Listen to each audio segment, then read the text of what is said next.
Hi everyone, this is Dilbag Verma. Welcome back to Sahitya study UGC NET classes.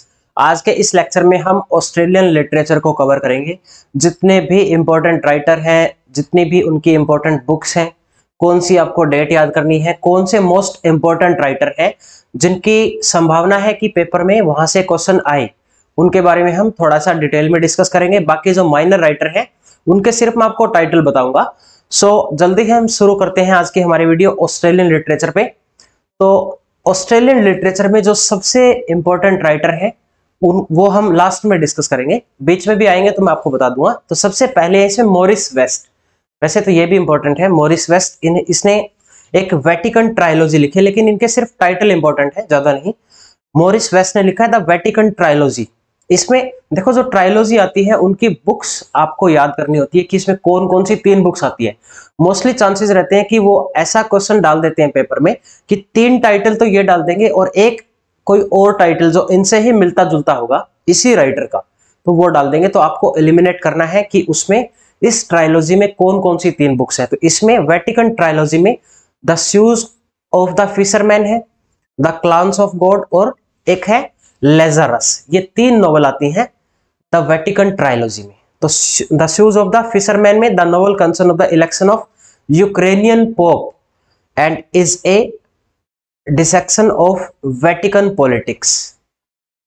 ये जो Catholics हैं और जो प्रोटेस्टेंट हैं उनके बारे में है। ये इनके रिलीजन पे जो वहां पे इलेक्शन हो रहे थे, इलेक्शन में किस तरह से इफेक्ट पड़ता है रिलीजन को लेकर, उन चीजों को दिखाया गया है the shoes of the fisherman में। उसके बाद है the clowns of the God और लेजरस। ये सिर्फ आपको टाइटल पढ़ने हैं और कुछ नहीं। देन नेक्स्ट है द डेविल्स एडवोकेट, ये भी सिर्फ टाइटल। नेक्स्ट राइटर है फिर डेविड मेलोफ। डेविड मेलोफ ने लिखा है an imaginary life, it is the story of Roman poet Ovid. एक बहुत ही फेमस पोइट है ये रोम का ओविड, जिन्होंने एक वर्क लिखा है ओविड मेटामॉर्फोसिस। मेटामॉर्फोसिस नाम का जो ये वर्क है, ये बहुत जगह पे आपको ब्रिटिश जो लिटरेचर है उसमें काफी जगह पे रेफरेंसेस मिलते हैं ओविड के। यहां से पिरामस एंड थिस्बी जो है, ये भी कैरेक्टर ओविड के मेटामॉर्फोसिस में है। ओविड का जो ये वर्क है, यहाँ से जो ये पिरामस और थिस्बी जो है ये कैरेक्टर है, इनके नाम पे एक बुक भी लिखी है एक राइटर ने, पिरामस एंड थिस्बी के नाम से। ब्रिटिश ऑथर है, नाम चलो मैं बता ही देता हूं आपको, कमेंट में आप लोग लिखते नहीं हो। Abram Cowley. अब्राम काउले ने बुक लिखी है, मोस्ट इंपॉर्टेंट राइटर है। तो टाइटल आप याद रखना, ये मेटामॉर्फोसिस से लिया गया है, पिरामिस एंड थिस्बी। ये 2 कैरेक्टर ओविड की इस बुक में है मेटामॉर्फोसिस में। तो इस तरह के रेफरेंसेस आप याद रखा करो प्लीज, जो भी मैं आपको बताता हूं उनको नोट कर लिया करो, क्योंकि रेफरेंसेस से बहुत ज्यादा चांसेस रहते हैं क्वेश्चन बनने के। तो ये जो स्टोरी है रोमन पोइट की स्टोरी है ओविड की, who is in exile in Tomis. जब वो टॉमिस नाम की जगह पे एग्जाइल में था, देयर इज ए वाइट आएगा यहाँ पे, white wild boy and they talk in sign language. क्योंकि लैंग्वेज एक दूसरे को नहीं आती है, वो कम्युनिकेट नहीं कर पाते हैं, इसकी वजह से वो साइन लैंग्वेज में कम्युनिकेट करते हैं। इमेजिनरी लाइफ ये है रोमन पोइट ओविड के बारे में। उसके बाद है the remembering Babylon. The novel covers the theme of isolation, language, relationship, community and living on the edge. Its theme involved into a greater narrative of an English boy, Jimmy Fairley. सिर्फ आपको ये एक character याद करना है, Jimmy Fairlie, और इसकी theme जो है वो आइसोलेशन पे है, रिलेशनशिप पे बेस्ड है, सिर्फ इतना ही। नेक्स्ट है फिर fly away Peter.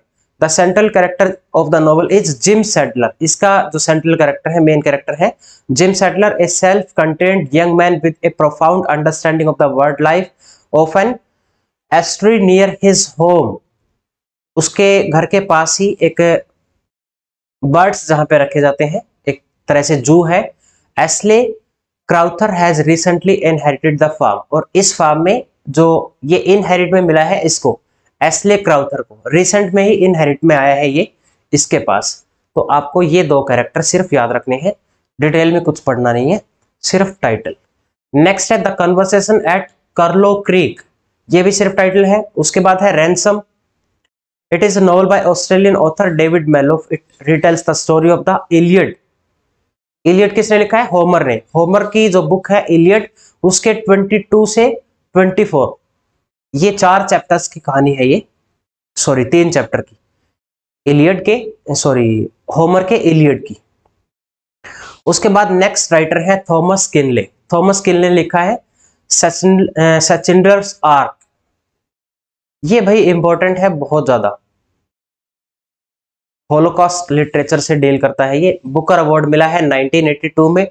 The book tells the story of Oscar, most important character है Oscar Schindler's, a member of Nazi party who becomes unlikely hero by saving the lives of 1200 Jews during the Holocaust.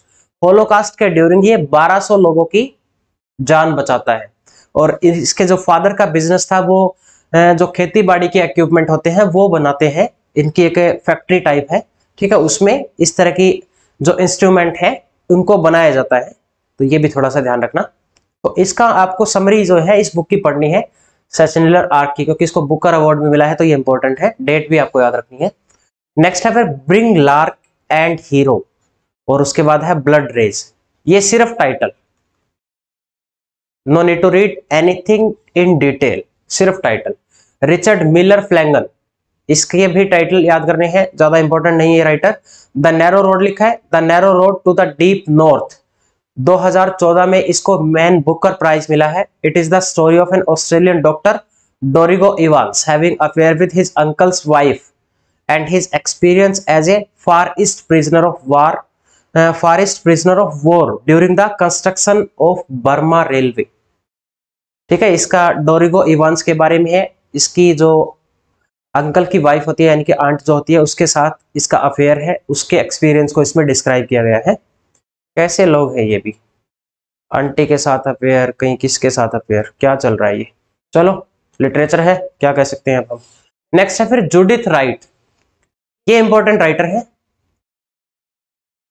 ये एक poet है Judith right, लेकिन इसके title ही याद कर रहे हैं, ज्यादा डिटेल में पढ़ने की जरूरत नहीं है। Nature of love short story का कलेक्शन है।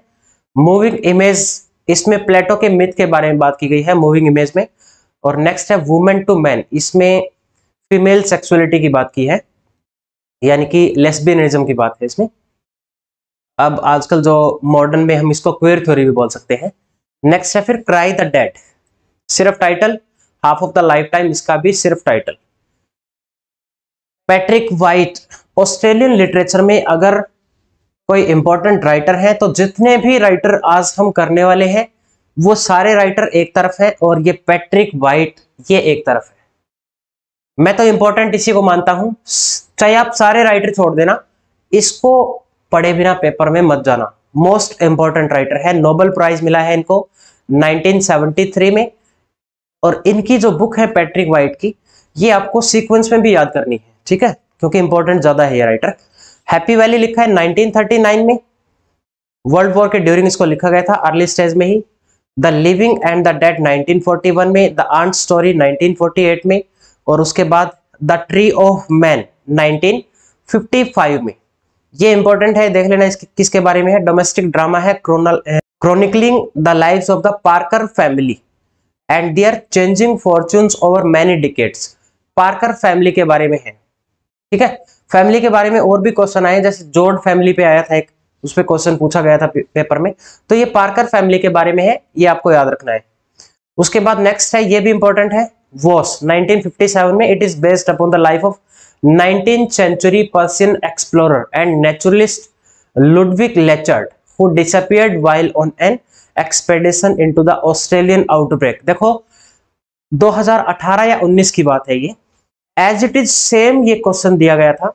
ये जो यहाँ पे लिखा हुआ है ये पूरा का पूरा क्वेश्चन बनाया गया था इसका, कि which is the story is based upon the life of 19th century Persian explorer and the naturalist Ludwig Leichhardt who disappeared while an expedition into the Australian outbreak. ये क्वेश्चन था, और ऑप्शन में tree of man, was, rider in the chariot और एक और था option. तो आपको ये उसमें से बताना था कि ये स्टोरी कौन सी है, तो ये वॉस की स्टोरी है, ठीक है।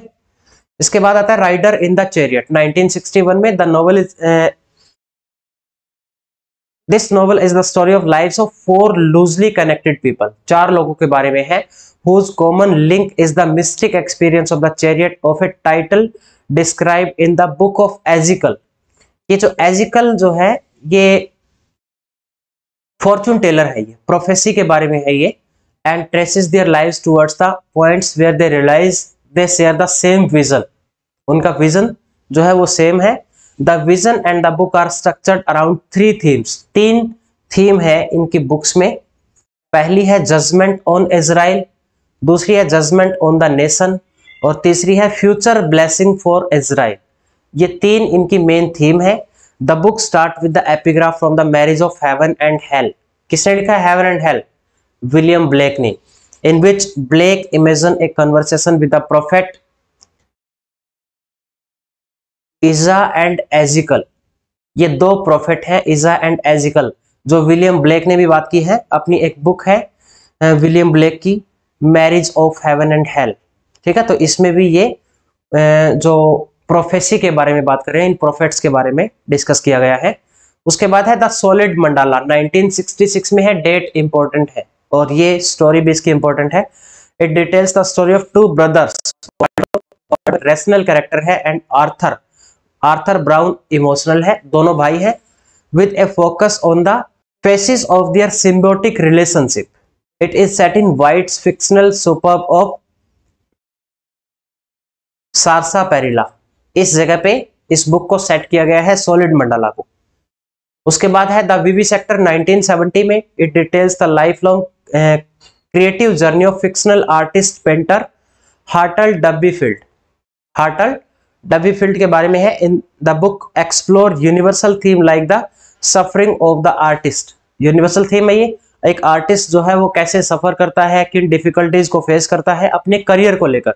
The need for the truth and the meaning of existence, और मीनिंग ऑफ एग्जिस्टेंस को लेकर भी किस तरह से एक आर्टिस्ट और एक पेंटर जो है उसको डिफिकल्टी फेस करनी पड़ती है। ये स्टोरी है विवी सेक्टर की। The I of the storm, इसको लिखा है 1973 में, शॉर्ट स्टोरी का कलेक्शन है ये। Then the Burnt Ones, the Cockatoos 1974 में है। 3 अनइजी पीसेस 1987 में है ये। टाइटल आपको जितने भी मिलते हैं, और भी आप ढूंढ सकते हैं अगर आपको इंटरनेट पे और टाइटल मिलते हैं, तो पैट्रिक वाइट के टाइटल प्लीज सारे के सारे याद करके जाना। ये मेरा पर्सनली सजेशन है आपको, ठीक है। एडी होप है अगला राइटर, ऑस्ट्रेलिया लिखा है, पोएम है ये द वंडरिंग आइलैंड। ये पोइट है, बहुत ही फेमस पोइट है एडी होप, ऑस्ट्रेलियन। और उसके बाद है a book of answer. He wrote a book of answer to the other poem, including one in response to the poem to his coy mistress by Andrew Marvell. To his coy mistress Andrew Marvell की एक poem है, बहुत ज्यादा important ये poem है। कोय mistress से 2-3 बार question आया है। एक क्वेश्चन मुझे ध्यान आ रहा है कि कोय मिस्ट्रेस से क्वेश्चन पूछा गया था कि एंड्रयू मार्वल ने किन 2 रिवर को मेंशन किया है। 2020 या 21 का क्वेश्चन है ये कौन सी 2 रिवर को मेंशन किया है। एक तो है हम्बर, दूसरी है गंगा। 2 रिवर इसने मेंशन की है टू हिज कोय मिस्ट्रेस में। इसकी थीम जो है वो कार्पे डियम की है। कार्पे डियम क्या है? सीज द डे, कि डे को सीज कर दो, मतलब प्रेजेंट में रहो, जितना एंजॉय आप कर सकते हैं। फ्यूचर के बारे में ना सोचिए, प्रेजेंट में रहे और मजे करें, ठीक है, जिंदगी में मजे लें। इसका कार्पे डियम का मतलब ही यही होता है, ठीक है। जितना मजा आज ले सकते हैं उतना लो, कल की कल देखेंगे। कार्पे डियम है ये। नेक्स्ट है फिर Peter Carey. Carey is one of the only 5 writers to have won the Booker Prize twice. Peter Carey को भी 2 बार बुकर अवार्ड मिला है। 5 ऐसे राइटर हैं जिनको 2 बार बुकर अवार्ड मिला है, वो 5 मैंने यहां पे लिखे हैं। एक तो है जेजी फेरल, दूसरा है जेएम कोएट्जी, तीसरा है हिलेरी मेंटल, और चौथा है मार्गरेट एटवुड। ये भी वुमेन राइटर है, हिलेरी मेंटल और मार्गरेट एटवुड भी। तो 5 राइटर हैं ऐसे जिनको 2 बार बुकर अवार्ड मिला है। I am repeating again, J G Farrell, J M Coetzee, Hilary Mantel, Margaret Atwood और पीटर कैरी। 5 ऑथर हैं जिनको 2 बार बुकर अवार्ड मिला है। इनका ब्लिस है एक तो सिर्फ title, unusual life of Tristram Smith ये भी सिर्फ टाइटल, जैक मैगस ये भी सिर्फ टाइटल। ये ग्रेट एक्सपेक्टेशन की रिटेलिंग है, दोबारा से इसने डिस्क्राइब किया है। ग्रेट एक्सपेक्टेशन को किसने लिखा है? ग्रेट एक्सपेक्टेशन ये लिखा है चार्ल्स डिकेंस ने, काफी पॉपुलर जो उनकी नॉवल है ये। और चार्ल्स डिकेंस के बारे में भी मैं आपको बता देता हूं कि चार्ल्स डिकेंस भी यूजीसी नेट का फेवरेट राइटर है। क्वेश्चन हर बार आता है थॉमस हार्डी से, चार्ल्स डिकेंस से। और 4 नॉवेलिस्ट जो है ना, विक्टोरियन नॉवेलिस्ट, जॉर्ज एलियट और मैकपिस ठाकरे, विलियम मैकपिस ठाकरे, डिकेंस और हार्डी, ये चारों आपको डिटेल में अच्छे से पढ़नी है। जितनी हो सकता है इनकी नॉवल पढ़ लेना। और हार्डी की स्पेशल 3 नॉवल आपको अच्छे से पढ़नी है, mayor of कास्टरबिज, taste of DRB और एक है जूड द ऑब्सक्योर। ये तीनों आपको अच्छे से पढ़नी है। उसके बाद है ऑस्कर एंड ल्यूसिंडा। इसके लिए बुकर अवार्ड मिला है 1988 में। This book tells the story of Oscar Hopkins and Lucinda. Oscar Hopkin और ल्यूसिंडा की स्टोरी है। Liplastier, a young Australian hayes who buys a glass factory. They meet on the ship over to Australia and discover that they are both gambler. वो दोनों gambler होते हैं, one obsessive, other compulsive. Lucinda backs Oscar. ये इन दोनों के बीच में ये शर्त लगती है that he cannot transport a glass church, कि वो एक ग्लास के चर्च को ट्रांसपोर्ट नहीं कर सकता from Sydney to a remote settlement. कि सिडनी से कहीं दूरस्थ जगह पे, कहीं 400 किलोमीटर दूर बेल्जियम बेलिंगन जगह है, वहां उसके आसपास उसको सेटअप करना है। ये दोनों की बैट होती है न्यू साउथ वेल कोस्ट में। This bat changes both their lives forever, जिससे उन दोनों की लाइफ जो है वो हमेशा हमेशा के लिए बदल जाएगी या बदल जाती है। ठीक है, आपकी बदल जाएगी यूजीसी नेट क्वालिफाई करने के बाद। हो सकता है जल्दी ही आप असिस्टेंट प्रोफेसर बन जाए, life will be change totally. तो आई विश कि आप जल्दी से जल्दी अपना जो नेट का एग्जाम है वो क्रैक करें, जेआरएफ क्रैक करें, और जल्दी ही भविष्य में आप असिस्टेंट प्रोफेसर बने। Best of luck. उसके बाद ट्रू हिस्ट्री ऑफ कैलीगैन, ये 2001 में है। इसके लिए भी बुकर अवार्ड मिला है 2001 में। It is based on the history of Kelly Gang. इसमें गैंग के जो दूसरे मेंबर है नेड, डैन, स्टीव जॉब, ये 4 कैरेक्टर और हैं इसमें। ये चारों आपको नाम याद रखने हैं। चलो, ऑस्ट्रेलिया के बारे में इतना ही है, ज्यादा कुछ पढ़ने की जरूरत नहीं है। इसमें भी सिर्फ आपको फोकस करना है ज्यादा। एक तो थॉमस किनले की इस बुक ये पढ़नी है आपको, सेचेंडलर आर्क 1982 की बुकर है जो। और उसके बाद जूडिथ राइट के टाइटल याद करने हैं ज्यादातर। पैट्रिक वाइट को मत छोड़ना भाई, दोबारा से बोल रहा हूं मैं, पैट्रिक वाइट को अच्छे से पढ़ लेना। ठीक है, जितना ज्यादा हो सकता है उतना अच्छे से पढ़ के जाना, डेट भी याद कर लेना। तो हमारी तरफ से बेस्ट विशेस हैं, हमारे साथ जुड़े रहें। Be safe, stay connected, God bless you.